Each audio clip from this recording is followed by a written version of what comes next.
मध्य प्रदेशचे काँग्रेसचे उमेदवार मीनाक्षी नटराजन यांचा राज्यसभेचा उमेदवारी अर्ज हा निवडणूक आयोगाकडून बाद करण्यात आला होता। जेव्हा हा निर्णय झाला त्यानंतर त्यांनी सुप्रीम कोर्टामध्ये याचिका दाखल केली, या निर्णयावरती आव्हान दिलं।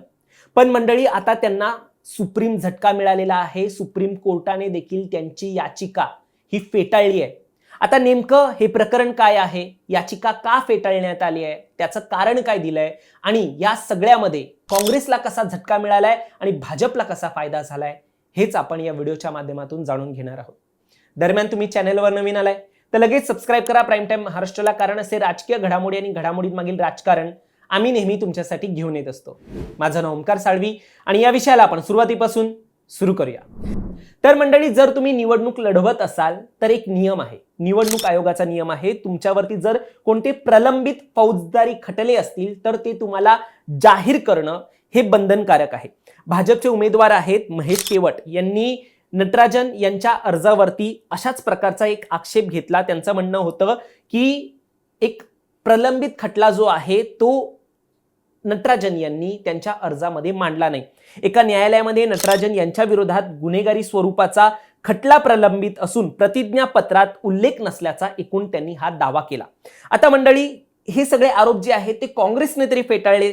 म्हणजे काँग्रेसचे मध्य प्रदेशचे प्रभारी हरीश चौधरी यांनी म्हटलं की असा कोणताच खटला जो आहे तो दाखल नाहीये, भाजप आम्हाला त्रास देण्यासाठी हे सगळे मुद्दे समोर आणतंय, असं चौधरी यांचं म्हणणं होतं।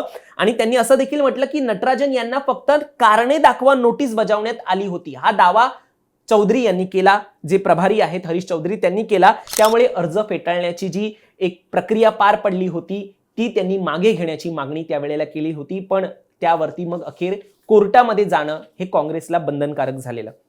आता मध्य प्रदेशच्या या राज्यसभा निवडणुकीत काँग्रेसचा एकच उमेदवार होता। आता हा अर्ज जो आहे तो बाद करण्यात आल्यामुळे जे 3 भाजपचे उमेदवार आहेत ते कुठेतरी बिनविरोध निवडून येतील, अशा प्रकारची आता परिस्थिती निर्माण झालेली आहे। या सगळ्यामध्ये न्यायालयाने काय म्हटलं तर अर्ज फेटाळल्यानंतर निवडणूक आयोगाकडे जाणे हा एक उपाय आहे।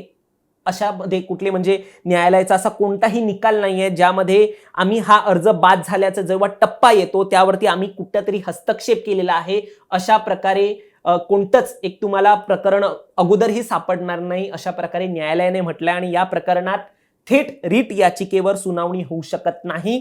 आक्षेप असेल तर निवडणूक याचिका दाखल करा, अशा प्रकारचं एक मत जे आहे ते न्यायालयाने नटराजन यांना सांगितलेलं आहे।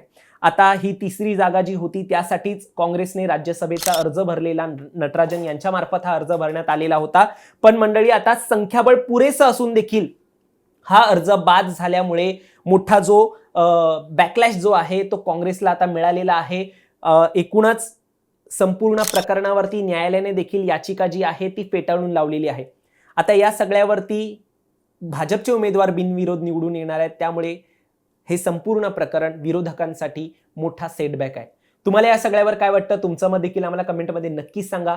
आणि असेच राजकीय घडामोडी पाहण्यासाठी सबस्क्राइब करा प्राईम टाइम महाराष्ट्राला।